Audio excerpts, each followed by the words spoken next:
On a sweltering afternoon, Tina and her husband Charles arrived at Bulow Plantation, a place where history and ruin had long entwined.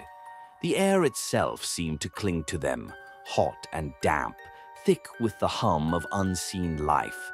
Spanish moss draped from the ancient oaks in heavy veils, swaying though no true breeze stirred. The effect was less like a canopy and more like funeral garb for a place that had never properly laid its ghosts to rest. Every step they took across the soft, spongy ground seemed to sink them deeper into the past, into whispers of toil and decay.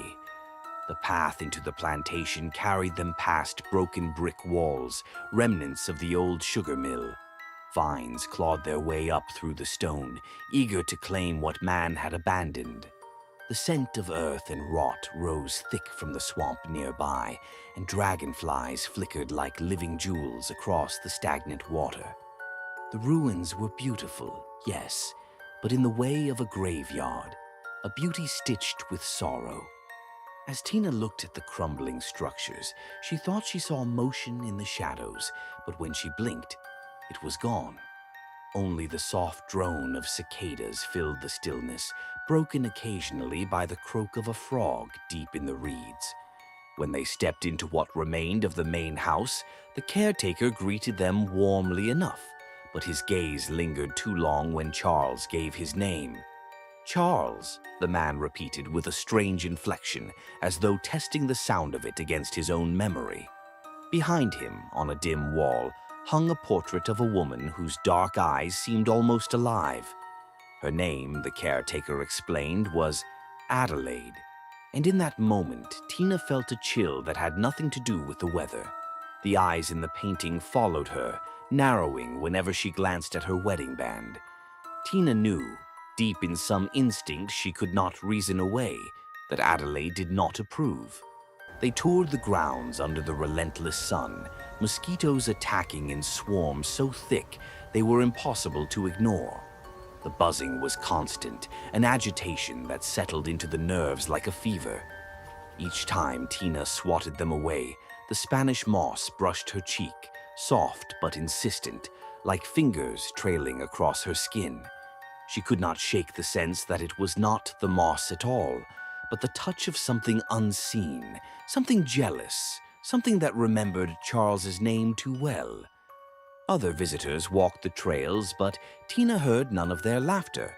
Instead, she heard whispers, just faint enough that she questioned her own senses. Sometimes, she thought she caught the faintest whiff of old perfume, floral and cloying, carried in a place where no wind stirred. Once, near the edge of the swamp, she paused, certain she had heard a woman's voice murmuring. When Charles asked what held her, she shook her head quickly, unwilling to give words to her dread. By dusk, they returned to the campground, where laughter from other campers floated faintly across the moss-hung trees. Fires glowed in rings, shadows of people shifting in orange halos.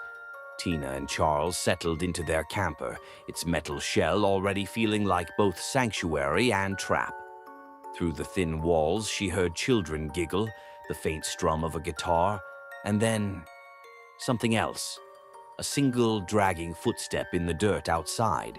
She froze, but when she strained to listen, it had vanished. Charles reassured her with a kiss, but Tina could not banish the thought that Adelaide had followed them back. Night deepened. They closed themselves into the camper, the laughter of others fading, replaced by the chorus of night insects. Shadows pressed closer, the trees outside crowding the edges of their small circle of light. Tina tried to let Charles's warmth calm her. Their passion became a defiance against the watchful presence she could not see. But even in that intimacy, she felt the cold brush of unseen eyes, a pressure in the room as though Adelaide stood at the closet door, silent, unmoving, waiting. When at last they slept, the silence of 3 a.m. descended like a weighted blanket. Not even the insects sang then. The world itself seemed to hold its breath. Charles stirred faintly when a metallic clang cracked the silence, sharp as a gunshot. He half woke, ears catching the sound of something striking the closet door with impossible force before rolling back into uneasy sleep. But Tina's hand, resting against the sheets, felt suddenly wrong. Her rings, her wedding band, and the one that had bound her to Charles were gone. In truth, the moment had not been simple. The rings did not merely fall. They were torn from her finger with such violence that the air itself seemed to hum. One ring clattered against the closet door and fell to the floor, while the other disappeared. Not shattered wood, not a broken lock, but through the door, as though Adelaide herself had wrenched it free and pulled it into the dark space beyond. No dream could explain it, no accident could account for such force. Tina remained asleep, her dreams restless and heavy, as Adelaide's jealousy claimed its proof. When morning came, the air felt thick and still, like the pause after a storm that had never broken. Tina awoke with a start, instinctively reaching for her hand and finding her finger bare. She sat up quickly, her pulse hammering, eyes wild. Charles remembered the sound in the night and at once crossed the room. There, against the closed door of the closet, lay one ring. And when he pulled the door open, the impossible was confirmed. The second ring lay inside, glinting in the dimness, though the wood showed no hole, no splinter, no passage. It had simply appeared as though the veil between worlds had been pierced. Tina cradled the rings in her hands, her heart thundering. The snug fit of those bands made it unthinkable that they had slipped free in her sleep. There had been no trick, no prank, only the violence of something unseen. Adelaide had spoken, and her voice was a force that bent reality itself. The day stretched long and uneasy. Though the sun rose high, the air around the camper seemed unnaturally cold. Tina sat outside for a time, trying to convince herself she imagined it, but every sound in the moss-heavy oaks felt deliberate. The groan of branches, the whisper of leaves. Other campers laughed and tended fires, but none of it reached her. She could not forget the eyes in the portrait, nor the way her rings had been torn away, as if to remind her Adelaide's Charles had belonged to no one else. And in her mind, Tina felt the question gnawing. Was her Charles any different in the eyes of a ghost who could not let go? She thought of Adelaide then, the woman whispered about in fragments of local history. A wife who had clung fiercely to her husband, who had allowed jealousy to rule her heart until even death could not loosen her grip. Some said she had cursed the land, binding herself to the moss, the ruins, the shadows. Others said she had never forgiven the other women who dared to smile at her Charles. Tina believed every word of it now, for Adelaide was not just a story. Adelaide was still here. That night, as darkness fell again and the campers' fires flickered in the distance, Tina laid her rings carefully on the small table in the camper.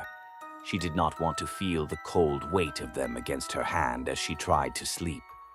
Charles reassured her, though even his voice wavered. They both knew what had happened, though neither could admit it aloud. Outside, the Spanish moss stirred, though no wind moved, brushing against the camper windows with a sound like a whisper. Sometime after midnight, as Tina drifted in and out of restless dreams, the rings shuddered.